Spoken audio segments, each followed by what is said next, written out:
All right, Ian. Yes. We love talking about arcades on the CU podcast. We do. It's our wet dream to own an arcade of our own. Report from Anime News Network. Japan's arcades dropped from 26,000 to 4,000 in 32 years. Doing some quick math, that's like an 80% drop. That's nuts. In number of arcades from, what was that, 1987? Holy shit, that's 32 years ago? 87, 86? Wow, it goes back to 86. Okay, the Abiba Times website reported on Monday there are only about 4,000 arcades in Japan as of 2018, down from the peak of 26,000 in 86. So this is 86, they did report in 2018, just reporting on it now. In the article, the managers of Tokyo Arcades, GameSpot Versus, and Game Newton mentioned that console games and smartphone games have evolved to match the graphic capabilities of arcade games, and that people can also play multiplayer over the internet without the need to meet up in an arcade. While there are still people playing classic games such as Street Fighter II, the average age of arcade game players has steadily increased over time to the point that arcade-run tournaments will commonly have people age 40 or above.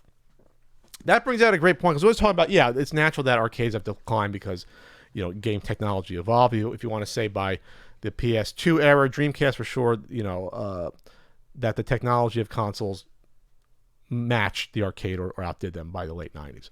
So it's only natural that they receded there. But it is a great point about how when you grow up with arcades, you're more inclined to be used to them and want to pursue them again. So that's why if I see an arcade, I want to go in it, because I grew up with them. I was in them when I was 5 years old in dingy arcades, or my dad let me off by my lonesome and hopefully not get kidnapped by a biker gang that was hanging out there, which actually kind of happened. Not kidnapped, but they were around. Anyway, that's a great point, because even if arcades exist, who's actually going to them still? And who's going to make sure they're there 20 years from now? And not saying that arcades can be aged out. There's always going to be a Dave & Buster's. They still make new games, and there's new Mario Kart arcade game. But think about the proliferation of what games are going to be made and who's going to be playing them over time. And I think that could be an issue that's going to be hard to wrap your head around. And not saying that they're going to just die out over a generation, but they will start to recede, I think, more and more. And while barcades is sort of helping invigorate it, I don't know if that's going to be something that a five-year-old now is going to want to go to 15, 20 years from now. I don't know. I don't know if I can answer that question, because that's something that's totally foreign to them. You know, will a 10-year-old that grows up with a tablet in their hands will even want to care to try arcade games? To them, that's going to be so foreign by that point in time. Games that'll be 50 years old. You know, Pac-Man to a 10-year-old, when the time they're 30, is going to be 50 years old or so. That's something... or 60 years old, just about. That's going to be something that I have to wrap my head around about. How are they going to know about the experience to begin with? They go and try it. Or is that going to be an oddity they do one time and then never again? And that's something that's a tough pill to swallow, unfortunately. Yeah, I think, honestly, I think I have a slightly less dire outlook on them.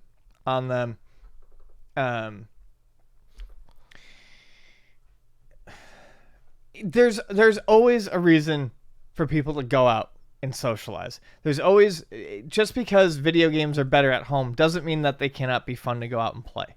However, as we've talked about on here many times, the nature of, you know, you don't have to go out to play video games anymore. We can do that at home. We have that option now. So the thing is about this article is, I'm pretty sure I'd have to go and look. I'm trying to find it. But just 2 weeks ago, when they were talking about the closing of the Japanese, the warehouse arcade, the one that looks like Kowloon Walled City. Links in there. There was an article I was reading that said, you know, numbers actually show that the arcades in Japan, the amount opening is actually slightly on the rise. So while we've seen a large drop in 30 years from this number to this number, what I'm trying to figure out is was there a dip and then a slight bump up? Like, what's the total? Like, what was the lowest point in the past 30 years? 4,000 arcades in Japan is a lot of fucking arcades. That's a lot. It's still a decent amount. Japan is small. Japan's smaller than California. To put it in perspective, I looked it up before this podcast. There's 4,000 arcades in North America. Sure.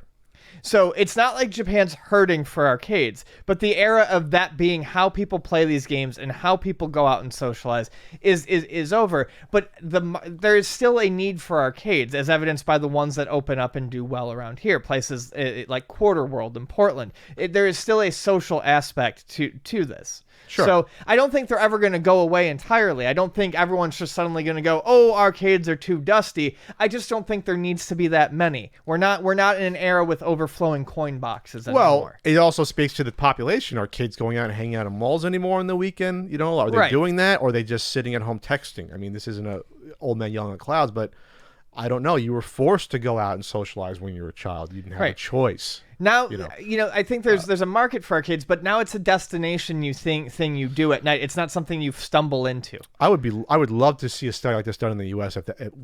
Probably someone knows the general number just based upon how many amusements were being sold, about how many arcades existed in let's say the peak 1982, 83 versus now.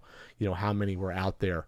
I would love to know how much less. It's probably in the U.S. probably 90% less arcades at least. Oh, I'm sure. I'm sure the drop could be 95%. I mean, there used to be random arcades that would just be in strip malls or just around, or in every mall there was a real arcade. I'm not sure. Is there still an arcade in every mall, or are they like the sort of like Dave and Buster's types where it's a lot of redemption machines sort of thing? So the number of video arcades in North America. So here we go. Good old Google. Just how many arcades in America? More than doubled between 1980 and 82, reaching a peak of 13,000 video game arcades across the region, compared to 4,000 today. In North America, it was 13,000. That's what they said the peak was. So it's 4,000. Seems like it's still pretty high. That seems high. They're probably. I mean, I looked up a couple numbers. I saw anywhere from, I think, 3,800 to 4,000 were the numbers that I saw. But that's probably, well, to your point. And like I said, that's they probably North came back. America. The low point was probably early 2000s, probably like 2001 to 2005, probably is when they all got cleared out, and all those arcade auctions, late 90s, when they were hanging on, then they fell off a cliff after that. I wonder what would have been like 15 years ago. Yeah, that'd be an interesting number. Because they've definitely come back. There's more and more barcades opening up. So that's great. Without that, I don't know where we would be. Drinking, yay! Didn't do that. And like was it Nickel City? We got to visit there. Like there's still places like that here and there, I guess. Mm-hmm. You know, we got to go back there. All right. Well, it's an interesting article. It's something to think about. I'm just thinking about Ian 25 years from now when we're old men. You know, is there going to be a kid that grew up never playing arcade games going to constantly go to an arcade? I think there's always going to be something that resembles an arcade. Whether it's what we think of as an arcade, no, but I think it's going to fit the reasonable description of an arcade. Or has the change already happened to the extent where a 5-year-old will go to Chuck E. Cheese and it's 95% redemption games. You maybe have a few games, sit down, games or light gun games. So they'll always be familiar with an arcade, but it'll be radically, like I said, to your point, radically different than what basically a barcade is what a traditional arcade used to be. Yes. That's basically what an 80s arcade was with the type of games they have there. But yeah, people grow up and they die. So, well, I love Spy Hunter. I don't know if a 5-year-old will want to play Spy Hunter. I would say yes, because the chip tunes are fantastic in there, or synth tunes, really, FM synth tunes, and you want that nice steering wheel with the little buttons to hit everything. It's very tactile.